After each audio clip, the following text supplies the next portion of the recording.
Uncle Jim. Just saying that brings a smile to my face and a tingle in my heart. He was my dad's youngest brother. Whenever he and his family came into town, they stayed at our residence on Hazard Street. The news would spread fast that Uncle Jim was coming, and our house would be filled with many family members of all generations. Everyone loved him and looked forward to his visits, especially me, because I got to go to Celeron Park with his daughters and later on Midway Park. Even cousins on my mom's side called him Uncle Jim. Uncle Jim was an extremely likable guy with a kind, warm face, always had a smile. He greeted people, adults and children, with his usual firm handshake and would ask them about themselves. He would actually talk to the kids and not just say hi. He had a genuine interest in everyone. If you told him something even the year before, he would remember it, whether it was a change of job or whatever. It was amazing how he remembered everyone's names, and we are a huge family. He was especially proud when any nephews played football as Jamestown Red Raiders and inquired on their positions, stats, etc. The last time I saw him, he inquired on my youngest son, Ryan, who played at Alfred University, and even my grandson, who was playing midgets for Southside. Uncle Jim was a man of great faith and a loving husband and father. I always admired how he was so attentive to his 3 beautiful daughters, even styling their hair and looking at them with such love. I even got to ride with him back to West Virginia to visit in the summer, and it was when the new expressways came out.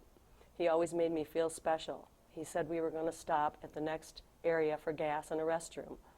Well, he got off, stopped at the stop sign, and drove right forward back onto the expressway. He never missed a beat. He had a puzzled look on his face for a second and said, "Guess we'll stop at the next one." He was always positive about everything. My oldest son loved to golf with him. When he would hit the ball off the path, his gentle comment was, "Rick, if everyone hit the ball perfect every time, there would be only professional golfers." I'm so happy that we were able to attend his induction into the Ohio Valley Sports Hall of Fame. Prior to his death, he was truly loved and admired by all who knew him.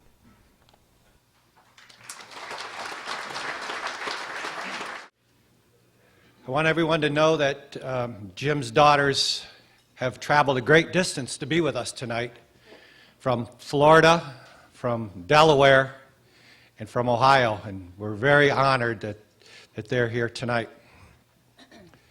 On behalf of the Chautauqua Sports Hall of Fame, it's my honor to officially induct your dad into the Chautauqua Sports Hall of Fame. This is his induction plaque, his ring, and a certificate from Assemblyman Andrew Goodell. Congratulations very much. Thank you. Thank you so much.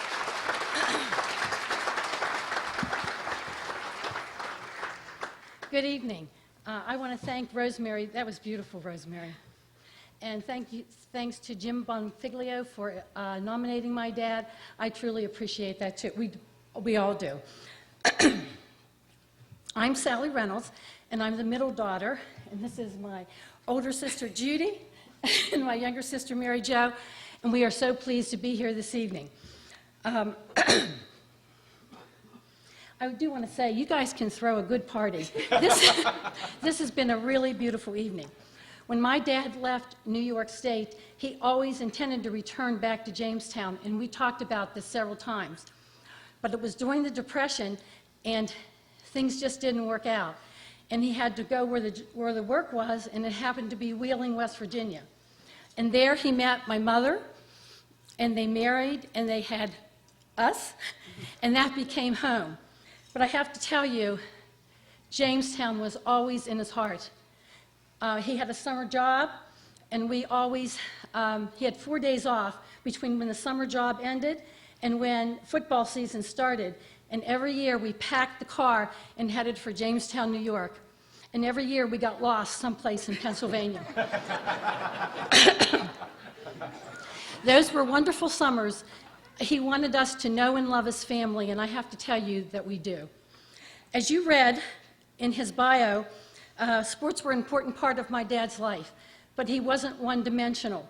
After retirement, he spent time fishing and golfing, but he also worked at the Warwoods Lions Club, and he worked with the blind and delivered Meals on Wheels. But his favorite job was going to Mass every morning, praying that one of the local youth would not make it to Mass to be the altar boy, and he would substitute. When he was 88 years old, the priest told him that it was mandatory retirement age for altar boys.